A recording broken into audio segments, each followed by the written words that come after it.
ವಿವಾಹಿತ ಮಹಿಳೆಯನ್ನ ಬೆದರಿಸಿ ಅತ್ಯಾಚಾರ ಮಾಡಿದ ಪ್ರಕರಣಕ್ಕೆ ಸಂಬಂಧಪಟ್ಟಂತೆ ಬಂಟ್ವಾಳ ನಗರ ಠಾಣೆಯ ಪೊಲೀಸರು ಆರೋಪಿ ಮೊಹಮ್ಮದ್ ಆಯುಬ್ನನ್ನ ಬಂಧಿಸಿದ್ದಾರೆ. ಬಂಟ್ವಾಳ ಬಿಸಿ ರೋಡ್ನ ತಲಪಾಡಿಯ ವಿವಾಹಿತ ಮಹಿಳೆಯೊರ್ವಳನ್ನ ಆರೋಪಿ ಇನ್ಸ್ಟಾಗ್ರಾಂನಲ್ಲಿ ಪರಿಚಯ ಮಾಡಿಕೊಂಡಿದ್ದ.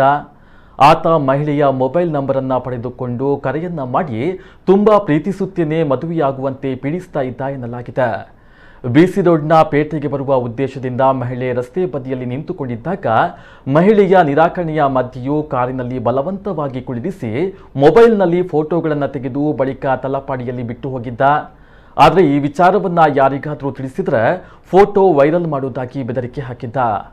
ಮಾರ್ಚ್ನಲ್ಲಿ ಆರೋಪಿ ಮೊಹಮ್ಮದ್ ಆಯುಬ್ ಮಹಿಳೆಯ ಮನೆಯಲ್ಲಿ ಯಾರೂ ಇಲ್ಲದ ಸಮಯವನ್ನ ಗಮನಿಸಿ ಮನೆಗೆ ಬಂದು ಅತ್ಯಾಚಾರ ಮಾಡಿದ್ದಾನೆ ಎಂದು ಮಹಿಳೆ ಆರೋಪವನ್ನ ಮಾಡಿದ್ದಾಳೆ. ಸಂತ್ರಸ್ತೆ ನೀಡಿದ ದೂರಿನಂತೆ ಪ್ರಕರಣ ದಾಖಲು ಮಾಡಿಕೊಂಡ ಬಂಟ್ವಾಳ ಪೊಲೀಸರು ಆರೋಪಿಯನ್ನ ಬಂಧಿಸಿದ್ದಾರೆ.